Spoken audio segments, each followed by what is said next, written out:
there, and welcome home. Here on Home with the Harrisons, we make content based on our many, many hobbies. For me, that tends to be cooking, like today, and a little lifestyle thrown in. For my husband, it tends to be gaming with a little philosophy, and he's also the mastermind behind the carols part of our cookies and carols. So if you've been enjoying listening to us sing or even singing along yourself, you have him to thank for that.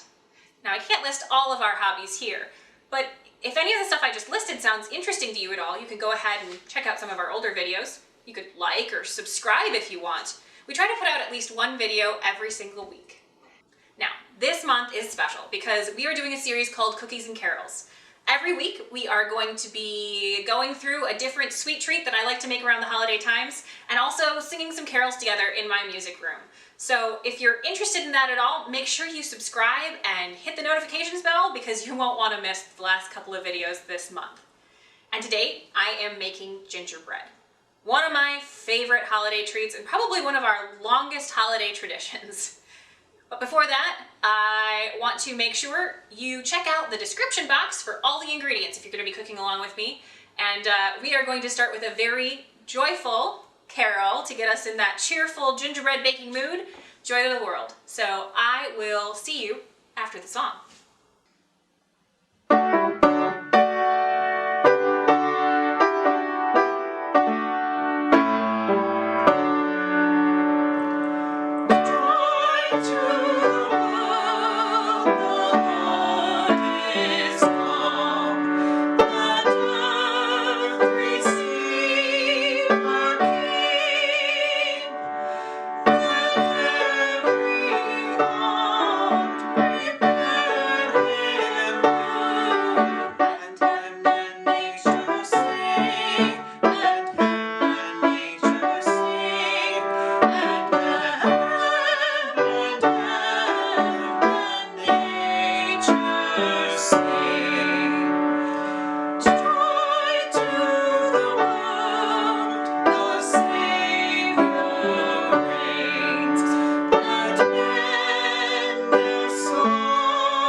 Well, we are back in the kitchen, and I hope that song has you all pepped up. I know it's one of my favorite cheerful Christmas carols. So today I'm making my gingerbread, and I make a rather interestingly flavored gingerbread. I started with a recipe that I found on All Recipes called Eileen's Spicy Gingerbread Men, which I will link in the description box below if you would like to make her original recipe.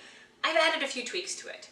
I use blackstrap molasses instead of the slightly lighter variety. I add way more spices. I even add a little black pepper to mine. Comes out so, so, so delicious, and truly something that can be called a spicy gingerbread cookie. So, to start out with, I am just going to take my unsalted butter, and I've got 2 sticks of unsalted butter here, and I'm just gonna dump them in my mixer.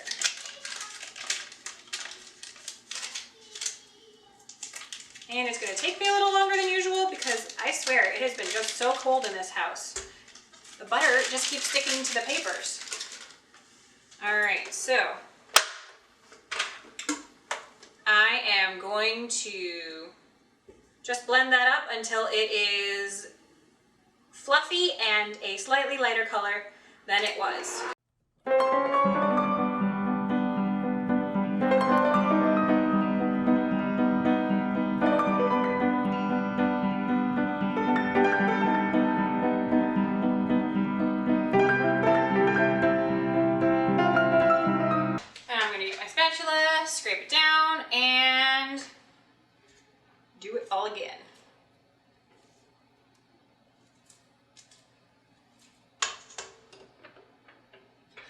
And forgot to mention earlier, I'm using my paddle attachment on my stand mixer. If you don't have a stand mixer, like the normal beating attachments for a hand mixer works just fine.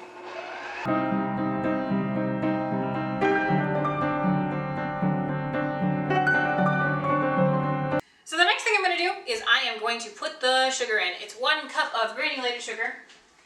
Get my nice measuring cups out. Let me raise this up. Oh goodness. So if anybody's wondering why I have fennel all over my counter, my oldest decided that he wanted to do some kitchen experiments, but he didn't tell any of us. And I have been finding fennel everywhere in my kitchen. Apparently that includes my mixing cup. So let me just clean these out just a little bit and I will be right back. All right, so I finally got it rinsed out. I swear that's the way with like when kids mess up and make big messes, they don't want to tell you about where they all are. So you end up finding like moldy fennel seeds in your favorite measuring cups because they didn't want to get in even more trouble. Yeah. It's all right, I can do dishes just as well as my husband can. So I'm putting that 1 cup of sugar in now. I'm gonna put it away because that's how my mom taught me to do it.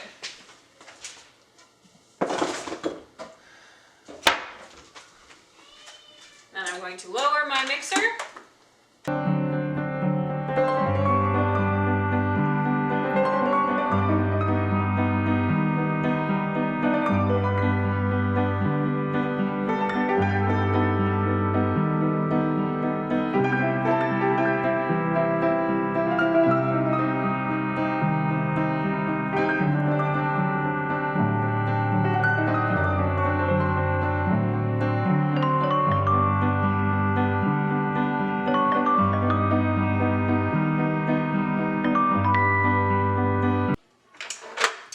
To that, we are going to add our molasses and our egg.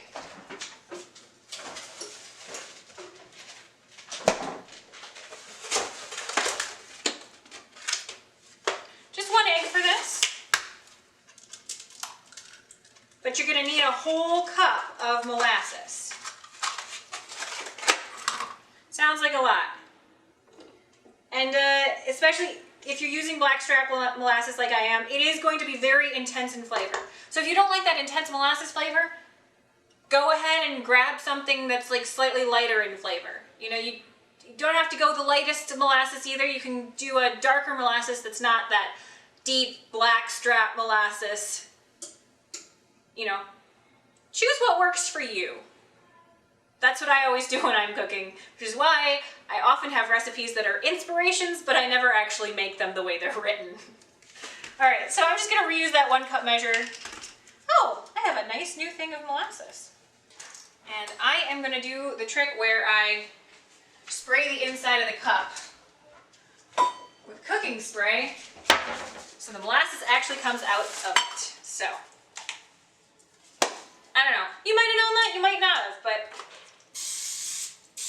when you're using honey or peanut butter or molasses and you don't have one of those really cool doohickeys like my mom has that just pushes all of the stuff out, just spraying your measuring cup can really help that sticky stuff come out better. There's my 1 cup of molasses. Yeah, it's taken a little bit, but I want you to see there's almost none left in there. And if I really need to, I can just use my spatula to get those last little bits out. Learning that trick really saved me a lot of time, I can tell you. So, I'm getting all that in there, and then, once again, lowering my mixer and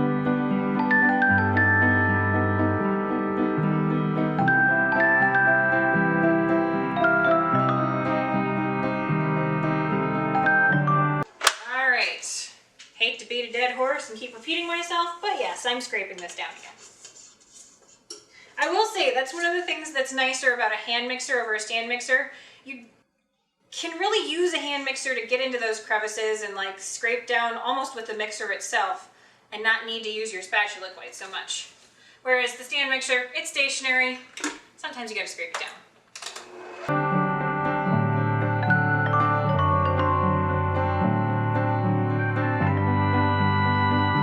All right, that step especially, I really like to mix it until the color lightens and it sort of looks, I don't know if you can see this, but it almost sort of looks curdy, like there's the grains of the sugar and the molasses and the egg. They're not quite mixed perfectly. I find that that's a really good place to stop. But you need to make sure that the color lightens a little bit so you're getting enough of that air in there. All right, next thing I'm gonna do is I am going to get all my dry ingredients together. All right, so I pulled all of my dry ingredients except for my flour because that thing's a big pain in the butt to lug anywhere. And I got a clean 1 cup dry measuring cup because I got molasses all over the other one. So I am going to start measuring my dry ingredients into this bowl here.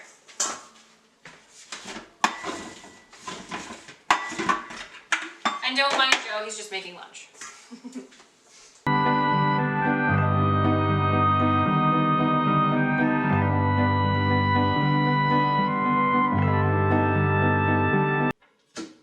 All right, so I've got 4 cups of flour.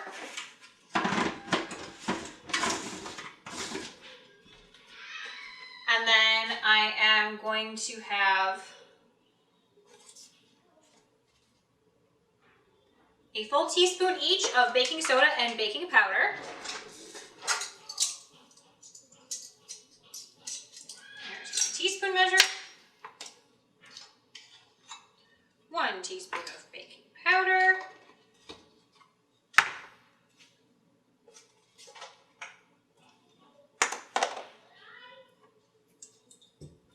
And 1 teaspoon of baking soda. Cool. We're gonna need 4 teaspoons of ginger. And this is my old ginger. I don't know how many teaspoons I'm gonna get out of it. 1.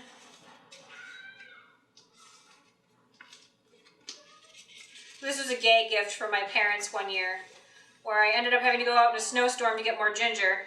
2. I think that's gonna be, yeah. 3.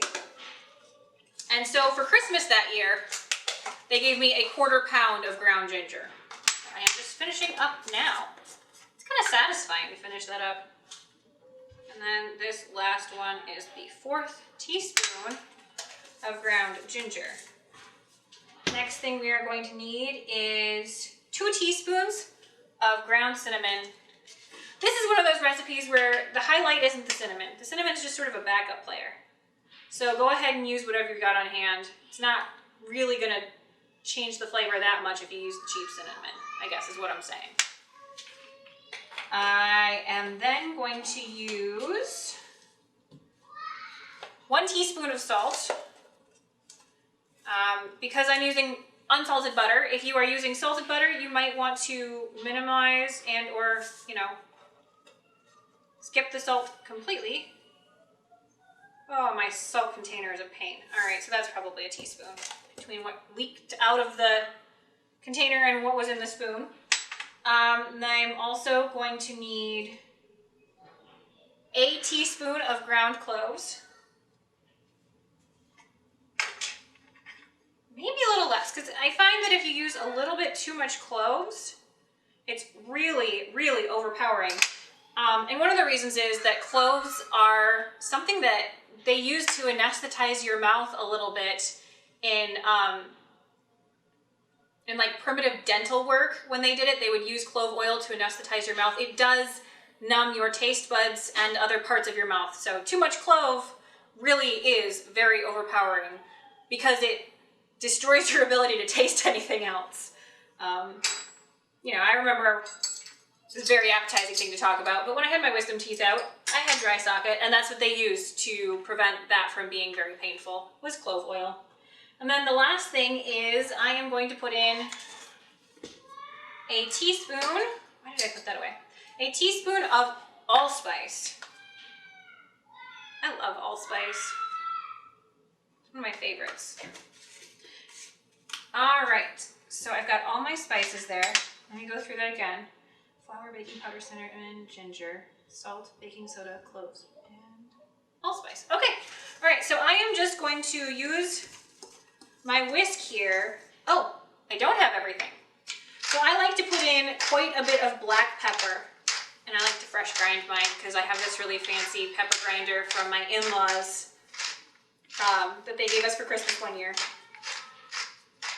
But I'm going to put quite a bit of black pepper in here, maybe even a full teaspoon.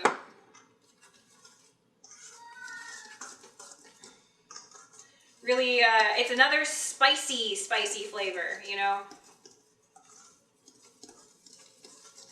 Really tastes quite good in this gingerbread, but it's kind of unexpected. You don't taste like black pepper and savoriness that you might think from having black pepper in your gingerbread. It just tastes like another nice sort of warming spice. So the next thing that I'm going to do is I am going to add this in here. I'm going to do it all at once, I think. I have a stand mixer with a cover. I can get away with that. If you're dealing with like a hand mixer situation in a shallow bowl or anything where you think your flour might fly up, go ahead and add it just a little bit of it at a time. Oh boy, I got a little bit of flour on my counter. That's all right. I know in baking we're supposed to be very precise, but I'm not always. And I've made this enough. If the texture isn't right, I'll know it and I'll be able to add a little bit more flour, but I think it's going to be just fine. So I am going to start that.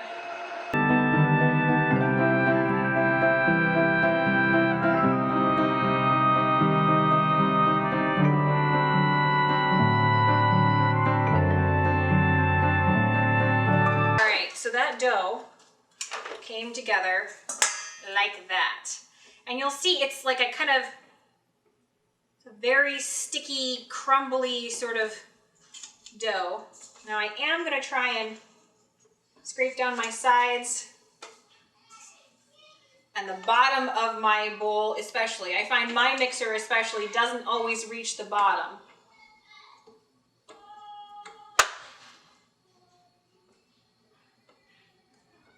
So at this point it's important for me to do that, to scrape down to the bottom.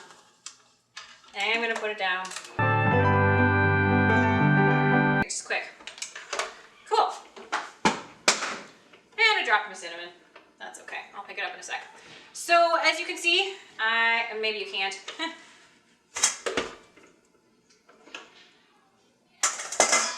I have this dough, and if you were to try and use this dough to roll out right now, it would be a sticky mess. Yes, my hands are clean. I don't cook without clean hands. So I am just making sure that there aren't any especially sticky spots on the bottom. Looks like my scraping got that taken care of, and the texture feels good. I find that when you are baking, if you can't be like precise in the way where you're measuring things. Sorry about my kids screaming in the background. Don't know if you can hear it. Hope you can't, but you probably can. If you can't necessarily be precise about measuring things and weighing everything out, I find it really a good idea to make sure you're sticking your fingers in there and feeling what that texture is supposed to feel like, so that the next time you make it, you can reproduce that exact same texture, which is maybe why I'm able to get away with not always following recipes and still getting things to turn out pretty well. So anyway, here's my dough. I am going to put some... They're fighting over something downstairs. Sorry about that. I am going to put some sort of cover over this, and I'm going to put it... You can put it either in your refrigerator. My refrigerator is kind of full right now, so I'm going to go put it out in my garage, which is at like sort of a refrigerator temperature. And you want to let that sit and absorb some of the liquid at least half an hour. I find it works better if you've waited 3 or 4 hours. You could even go like overnight. Make sure it's covered well. In that case, you don't want it to like soak up all those refrigerator flavors. So I am done with this, and I'm gonna go take it out to the garage. See you in a bit. We're back. As you can see, I am poor at time management and didn't actually get these done yesterday when I thought I was going to. So, I have brought my dough into the kitchen. It was in my garage where it was nice and cold. I made sure that I kept it in the house for at least like an hour to get the dough to warm up to sort of room temperature, because you really don't want it too stiff and cold when you're working with it. The other thing that I have here is I've got my wax paper to help me roll it out, and I've got my cookie cutters. You probably have different cookie cutters. My mom has a whole collection of them, and her least favorite kind of cookies to make is cutouts. So I think she just likes the thought of cutouts way more than the actual work of making them. So I'm going to get a little bit of this dough out on the counter here, and I have my beautiful, lovely helper here, whose head I probably have cut off because he's tall, dang it. And I am going to get the wax paper out, and you want to get the rolling pin out.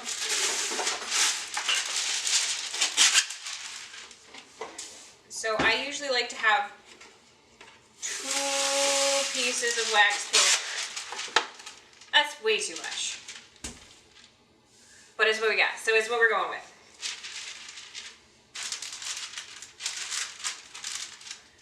Mushy. All right, go ahead and roll that out, please.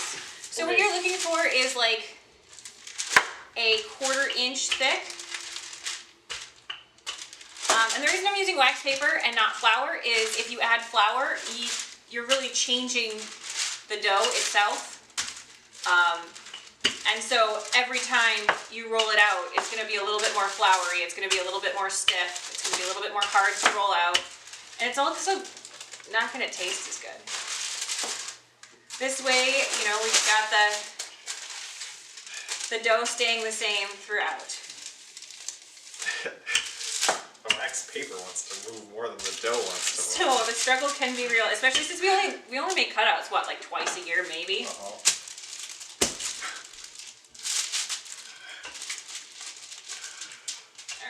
So another trick that I learned this year about rolling things out is if you want things to sort of remain even from edge to edge, don't go all the way to the edge, because if you go all the way to the edge, you're going to be pushing down harder on that edge, and those edges will be just thinner than the rest of it.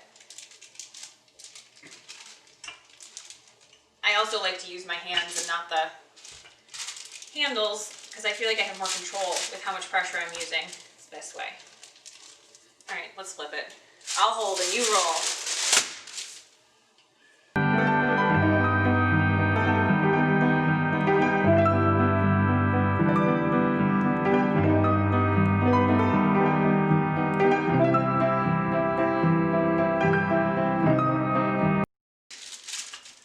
So you may have noticed too that I didn't take all of the dough at once. I took a small amount. It's just easier to handle if you've only got a small amount. Let me pull this way a little bit, because it wants to come out over there. Plenty of space on either side.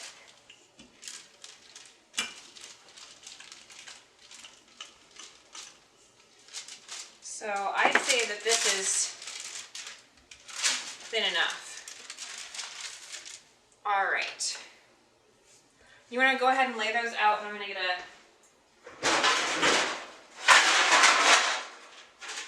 cookie sheet out.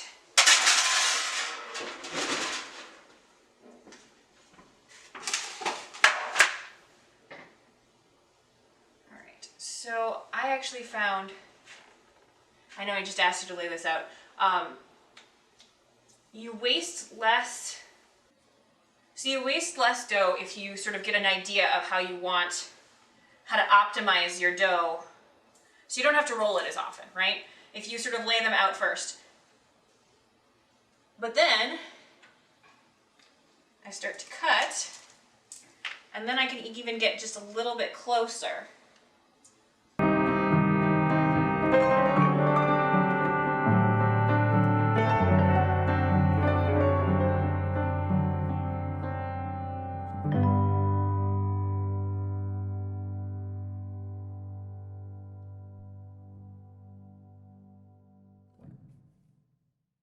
almost forgot the toothpick. Some of our, some of these have little tiny things where you might need the toothpick to, ooh, there. I got it. You got it. I'm being a control freak again. Everyone's shocked and appalled, I'm Right. sure. All right, so if you want to use the toothpick, you can. I usually only use it when it gets real teeny. Ooh, this dough is nice. The texture is just perfect. For everything but rolling. Well, no, it's soft. It's soft enough to roll. It's not sticking too much. It's cutting nicely.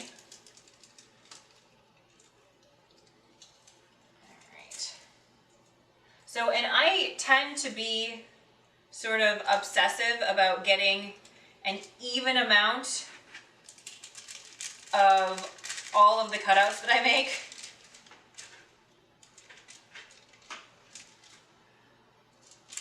To the point where I have to bake them in a certain way to make sure that I'm getting exactly the same amount of each kind. I'm sure this is going to drive you insane. Love. Uh-huh.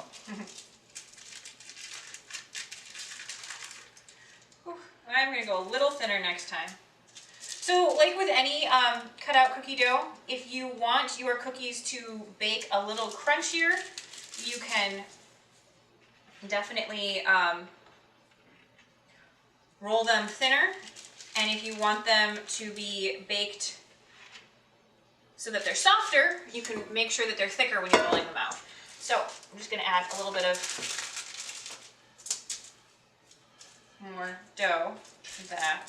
And we're going to do this We're going to again. roll this over and over again. I will see you again when it comes time to put them in the oven, which I'm going to be preheating. Why do I keep forgetting to do that? Well, we got lots of rolling time. Go preheat the oven.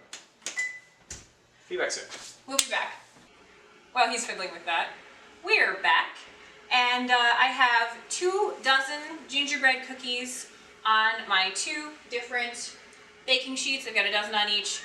And I'm going to start baking them in the oven because it just got up to temp, which was 350 degrees Fahrenheit, if I didn't say that before. And I'm going to put them in for 10 minutes for each tray. I like to make sure that I've got 2 trays done and ready to go in the oven before I start putting the first one in, because it really helps me not feel like I'm falling behind. And as soon as I start feeling like I'm falling behind, I get overwhelmed and I don't want to do this anymore because I'm basically a child at heart. So I'm going to get those in. They're going to go in for, like I said, 10 minutes. And the cat's really sad because the kids are at their grandparents' house. Sorry about that. If it's not the human kids, it's the furry ones making lots of noise. All right, so like I've said like 3 times now, I'm going to put it in the oven. See you guys back when they are coming out.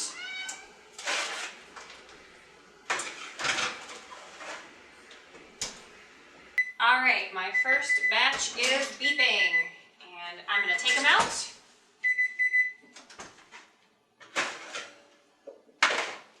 And I'm going to put the next batch in.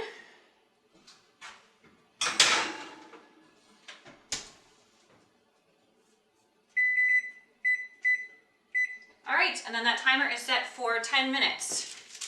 Now, the next thing I'm going to do is I'm going to get my cooling racks out.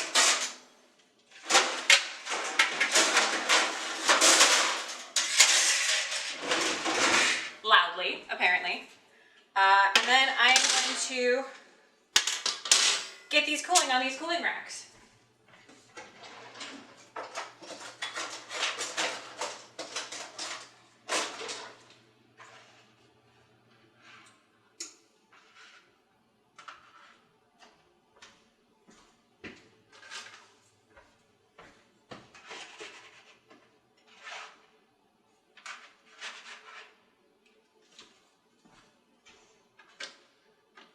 So I have cooked these. These are a little thicker than that 1/8 to 1/4 inch. I have cooked these until they are nice and soft.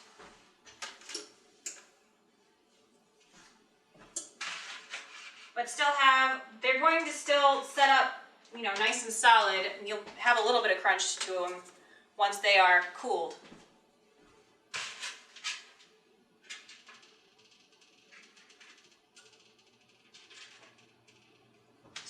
recipe I got this from says 8 to 10 minutes at 350, and I gotta say, I think that's spot on. All right. Well, I've got the first dozen out and cooling on my cooling rack, and I gotta get to cutting these out and making sure they're in the oven because Christmas is coming so fast. I'm feeling a little frantic. If you're feeling frantic too, this next carol will be perfect because it's basically a nice, calm lullaby. It's my absolute favorite Christmas carol. We're gonna sing Silent Night, Joe and I, in my studio, just coming up next. So, see you back here in a sec.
I've still got a ton to do. Presents to wrap, sweets to finish, but I'm feeling a little calmer now. And I hope you are too. Thanks for hanging out with me in my kitchen today, and I hope to see you here again soon. If you want to be here again soon, make sure you hit the subscribe button and turn the notifications on so you never miss one of our videos. Hopefully see you next time. Bye!